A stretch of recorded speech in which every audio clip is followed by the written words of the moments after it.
guys, and I guess I say welcome back to my little YouTube channel. I am going to make some TikToks today, so I thought I would just set my phone up and do a little get ready with me and talk about how I got into modeling, because that is one of my most asked questions on TikTok. Okay, so I washed my face, I already put my serum and my moisturizer on. My hair, this is like 4 days without washing it. Still has a decent hold, but I might go in and recurl it. But I'm just gonna pin this back while I start. And I am sitting down this time, so hopefully I will not get out of breath. Let me go grab my makeup. So I was a sophomore in high school and my boyfriend, wait, let's rewind. I'm already getting ahead of myself. So I played sports my entire life, and I did basketball, softball, volleyball. I wasn't really tall for my grade till like freshman year, and I was never super tall, but taller than most of the girls in my high school. And like I said, I did all the sports, and my sophomore year, or was it my sophomore year? Yes, my sophomore year of, oh my God, I don't remember. It was one of the years, either freshman or sophomore year. I was going up for a layup in basketball practice, and I came down because I got tripped somehow, and I came down and I felt this instant crack in my back. And I was like, oh no, I had back problems my entire life. I was born with a form of spina bifida and tethered cord syndrome. So I had surgery when I was 3, and I went to a neurologist every year till I turned 18. So I knew it was not good. And lo and behold, I fractured my left and right L4 vertebrae in my back. I had to be put in a full body, not full body, like from here to my back and then my leg cast. I think I was a freshman because I remember it was terrible. Okay, I was a freshman in high school and it was absolutely terrible. And I like literally squeaked down the hallway because my brace would get like rusty because it was all metal and it had boobs. It was actually the biggest my boobs have ever looked. So that was the only plus side, but I had to wear it outside of my clothes. If I knew how to add stuff into this, I would add like a sad effect if I could. Maybe I'll learn. But yeah, it was terrible. And so I obviously had to quit sports.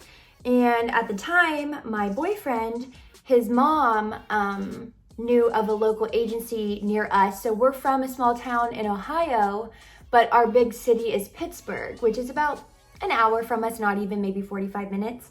So I submitted online through their submissions process with my mom. And I think maybe like 2 weeks later, not even, we got an email back saying, hi, you're invited to our open call. We would love to meet you. I was super nervous, super excited. And remember, I was maybe like 100 pounds. I was like the skinniest little frumpy thing. And my eyebrows were like pencil thin. And I tanned twice a day. So I did not look like this. So I, whatever. And my agent saw something in me because when I went to the open call, then that following week were like, yes, we would love to sign you. And it was so amazing. I was so excited because I was like, now, like, I was so worried. What was I gonna do now that, sports were over? I had no other talents to really do.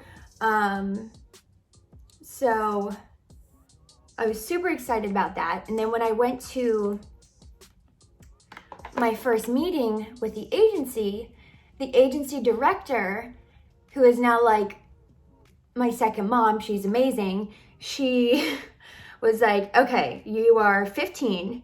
You look like you're 30 with your skin because you're so tan. You need to stop tanning. She's like, if you want to be signed with me, you need to stop tanning, stop plucking your eyebrows.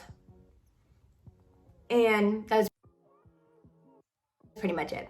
So I was like, yeah, sure, this is exactly what I want to do.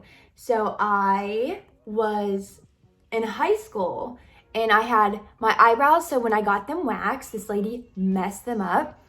They didn't start till here. I didn't have this half of my eyebrow. They didn't start till there. If I can find a picture, I'll throw it in because it was so bad. So it didn't start till there. And they were like, boop, like a little line. It was terrible.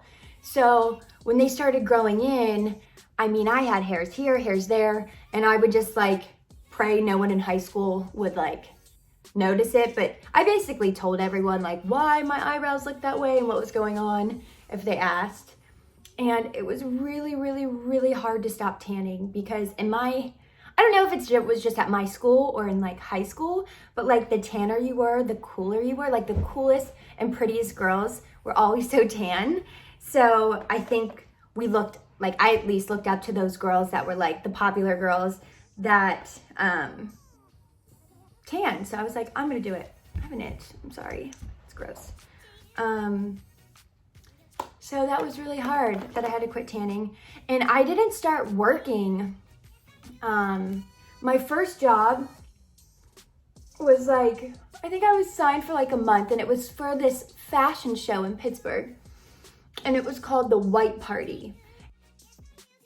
And it was at this big, nice mansion in this like smart house mansion in Pittsburgh on top of Mount Washington. And it was a fashion show with like 10 other girls. It was such a fun experience. I remember it like it was like yesterday. I think there's a couple, it was like me and one other girl that were like brand new starting out, and all the other girls were like developed and like big in the city. So it was fun to like watch them and learn from them. My mom came, and that was like, oh, and it was for a magazine here in Pittsburgh, and we were on the cover of the magazine. So that was super cool to say, you know, cover of a magazine. And you know, in the beginning, I only worked like one time. Like I was 15, 16, and you know, it's slower here in Pittsburgh and I was new. So I always like to spray that after I do some of that, I don't know.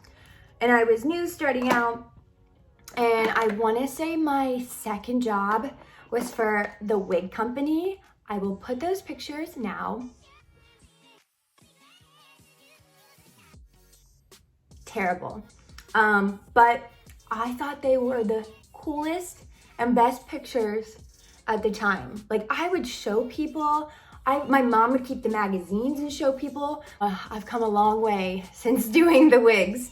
But yeah, you know, I still to this day, for, you know, being a full-time model, whatever the job is, as long as it pays, and no job's better than another job. Like, yes, there's gonna be some bigger jobs that you get excited about, but I'll take any job. If I'm working, that is all that matters. But so that was my second. And then I got into Rue 21 here in Pittsburgh when I was still in high school.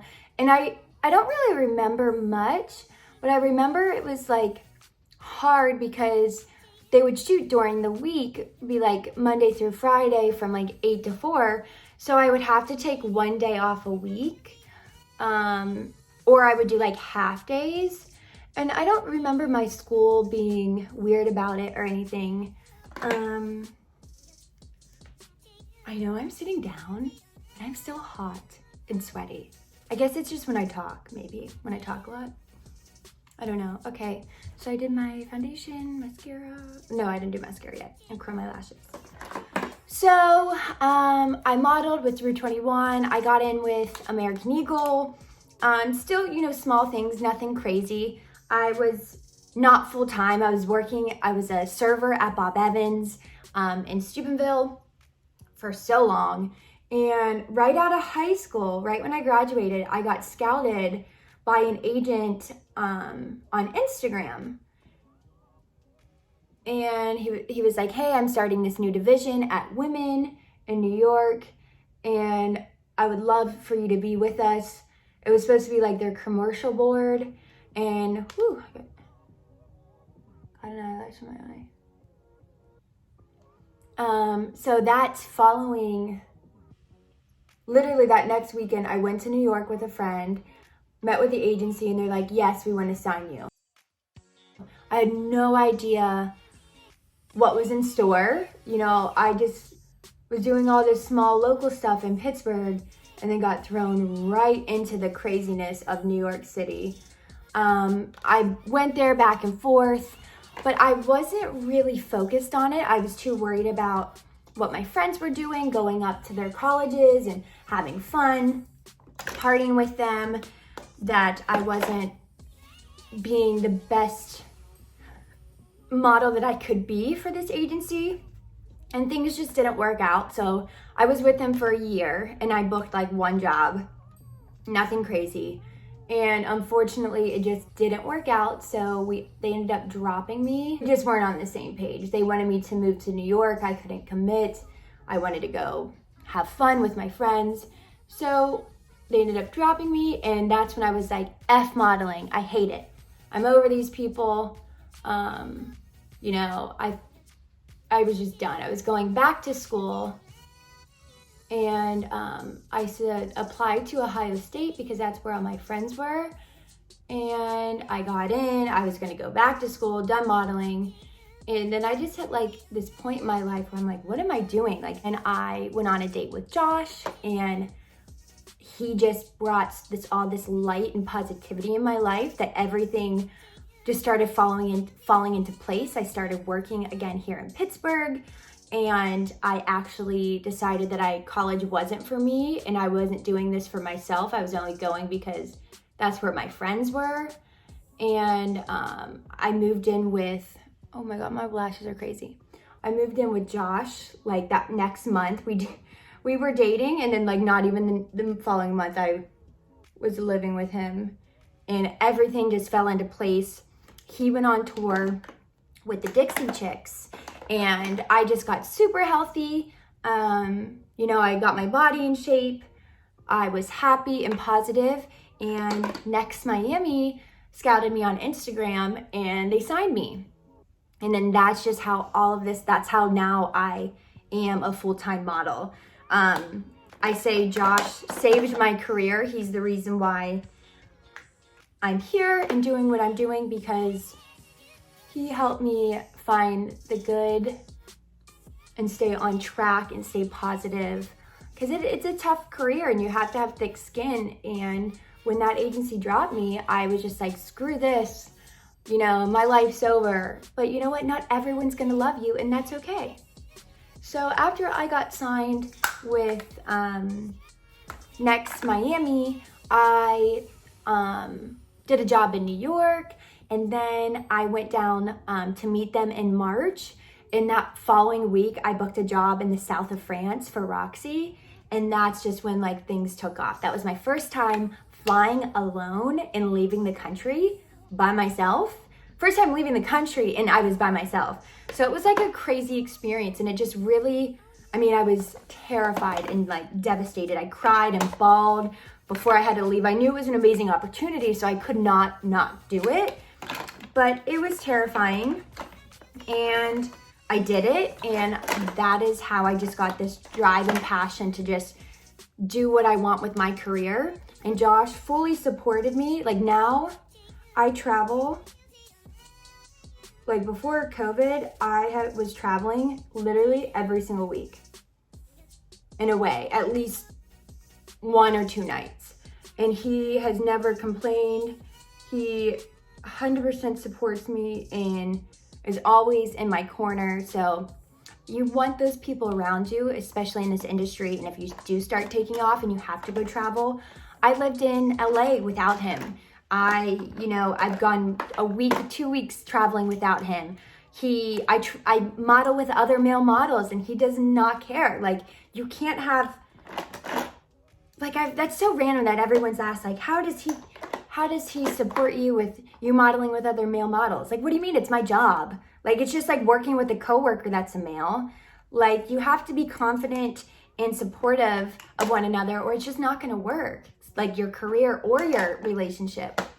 So that's my advice if you're thinking about getting into it, but you're worried about your significant other not supporting you.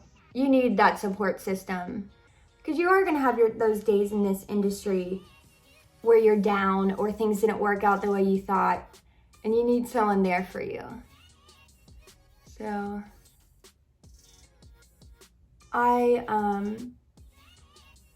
my best advice for girls that are starting out, submit online. Especially right now, agencies are scouting online.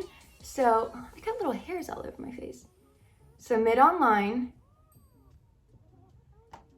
Take some digitals. If you don't know what a digital is, it is where you are in a nice basic outfit, minimum makeup or to no makeup, hair natural, and you're just showing off your body and your face. So go on agencies' websites and look at other girls' digitals. You can easily do that and see what they're wearing, how they're posing. You can take a little casting video, whatever the requirements are on the agency's website.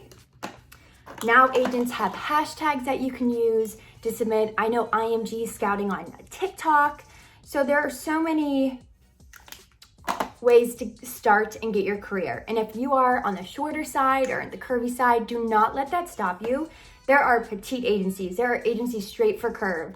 And those girls are working and making money. I know a girl that's like 5'2", and she's done Fenty, all these big campaigns, and she's killing it. So it does not, nowadays, it does not matter. And if you do reach out to that agency and they're like, you're too short or your body's not great, screw them, move on to the next. Not everyone, like I said, is going to love you, and that's okay. Because you will find that agency that thinks you're the best and the star and will work off track a little bit, I think. I don't know. Just thought I would do a little get ready with me chit chat talk about modeling. I actually teach some modeling classes here in Pittsburgh on how to pose and about the industry. I'm a model scout for my local agency. So if you are in the Pittsburgh, Cleveland area, check out my Instagram or my agency's Instagram, and you can submit some pictures, or you can tag us and we will try and scout you. So yeah, but I don't think I'm gonna do my hair. I think this is good. So I hope you guys enjoyed my little chit chat talk about modeling and how I kind of got started. I could talk for hours. Yeah, but if you have any questions, comment, and if you like these videos, I guess subscribe to my channel. I'm loving this little YouTube thing, so if you guys keep supporting, I'll make more videos. So if you like it, subscribe, like, whatever. I'm just gonna keep rambling. Thank you for listening, and I will see you guys in my next video. Bye.